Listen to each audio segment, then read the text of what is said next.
Excitement is growing as the House of the Dragon Season 2 premiere draws near. Not only are there new characters on the way, but there will be even more dragons. Here's what we know so far.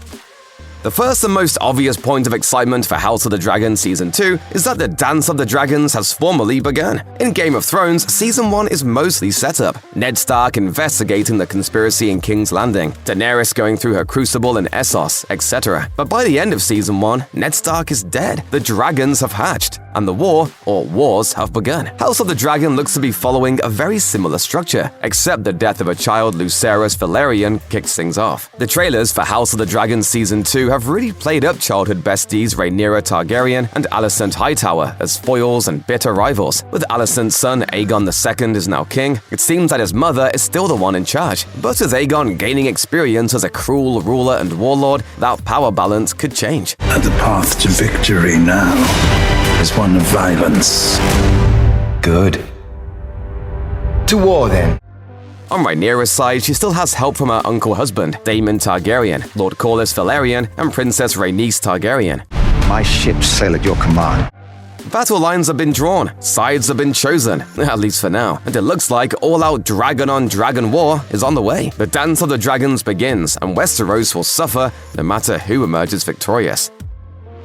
If you came to House of the Dragon directly from Game of Thrones, the most jarring change may have been the stark absence of, well, Starks. The ruling family of the North is a central focus of both George R.R. Martin's A Song of Ice and Fire novels and the HBO adaptation, with Arya Stark, Jon Snow, and the rest of the family making up a majority of the principal cast. Fortunately for fans of the last show, the Starks will be back in House of the Dragon Season 2. Specifically, Cregan Stark, Lord of Winterfell during the Dance of the Dragons, looks to be playing a large role. Actor Tom Taylor has been cast as Cregan, whom Rhaenyra's son Jacaerys flies off to recruit at the end of Season 1. We should bear those messages.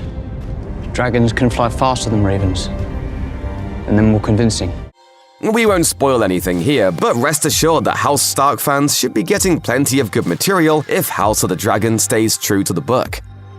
It isn't exactly news that anyone can die at any time in the world of Game of Thrones. George R.R. Martin's willingness to kill off core characters at a moment's notice has become one of the author's trademarks, and the story of the Dance of the Dragons is no exception. This is a spoiler-free zone, but rest assured that if House of the Dragon continues to follow its source material, Season 2 may have a number of shocking deaths. As has often been the case in Westeros, the war between the Targaryens will be fought with swords and subterfuge, dragons and schemes. It's a deeply personal conflict, which the trailers have played up by focusing on Rhaenyra and Alicent's mutual hatred. Such is the case when war becomes a family affair. I mean to fight this war and win it.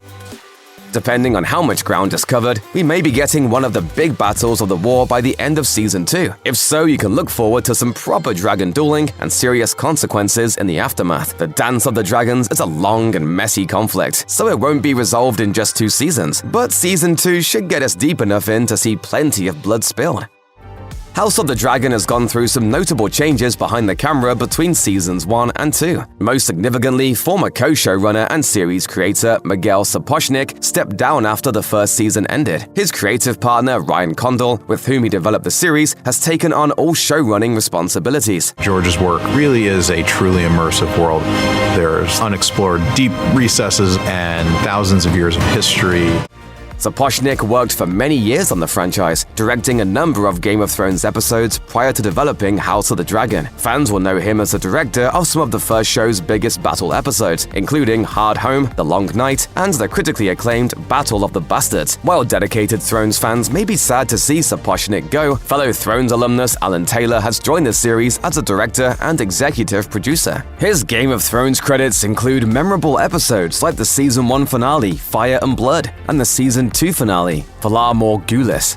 And I swear to you that those who would harm you will die screaming.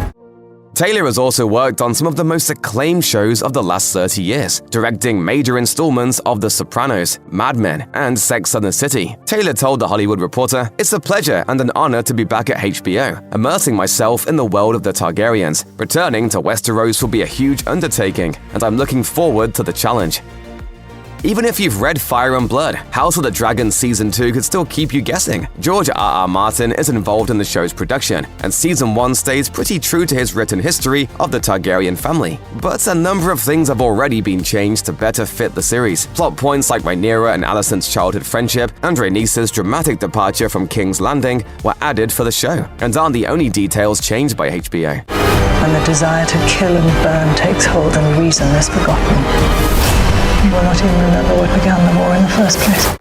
As the Dance of the Dragons heats up, we're sure to see some other surprises in terms of the timeline, specific events, and possibly even who lives and dies. Game of Thrones eventually veered away from Martin's novels, though that was partly due to his series being unfinished. That's not an issue this time around, as his Targaryen history has already been fully published, but changes are inevitable in any adaptation. Part of the appeal of A Song of Ice and Fire is the sheer number of characters introduced throughout the story. While great lords and famous knights always play key roles in major occurrences, the series often focuses on lesser-known players who end up having a major impact on world events. Think of Shae, Bronn, or Arya from Game of Thrones. Stars don't fall from men. Red Comet means one thing, boy. Dragons.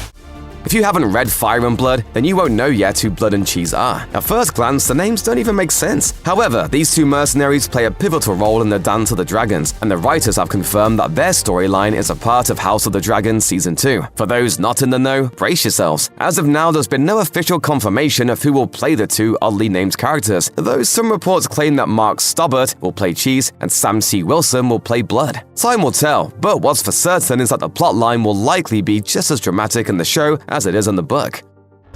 Cregan Stark, Blood, and Cheese aren't the only new faces coming in House of the Dragon Season 2, with both sides of the war recruiting as many allies as they can. Tons of additional characters are joining the cast, and we already have confirmation about a lot of them. Freddie Fox will play Sir Gawain Hightower, son of Otto Hightower, and brother to Alicent. Simon Russell Beale is set to play Sir Simon Strong, great uncle of the ever-conniving Lord Larys Strong. Gail Rankin will play a healer at Harrenhal named Alice Rivers, and Abu Bakr Salim will play Alan of Hull, a soldier in the Valyrian army. Two of these characters, Alice and Sir Simon, have direct ties to Harrenhal. That makes sense, as the massive haunted castle plays a key role in Fire and Blood, right around the point in the timeline when Season 2 is set to begin. It's also likely that we'll see Daemon Targaryen, Alicent's youngest son, at some point in Season 2, as the so-called Greens muster their strength. George R.R. Martin confirmed in a blog post that the show simply didn't have time to include Daemon in Season 1, so perhaps Season 2 will present the opportunity. Regardless, there are surely plenty of new faces in store, all bringing something unique to the growing conflict in Westeros. Fans may have been disappointed when it was announced that House of the Dragon Season 2 will only have 8 episodes, as opposed to the 10 of Season 1. However, that might not end up being such a bad thing. Fewer episodes hopefully means more time and resources put into each one. Do you have dragons to offer?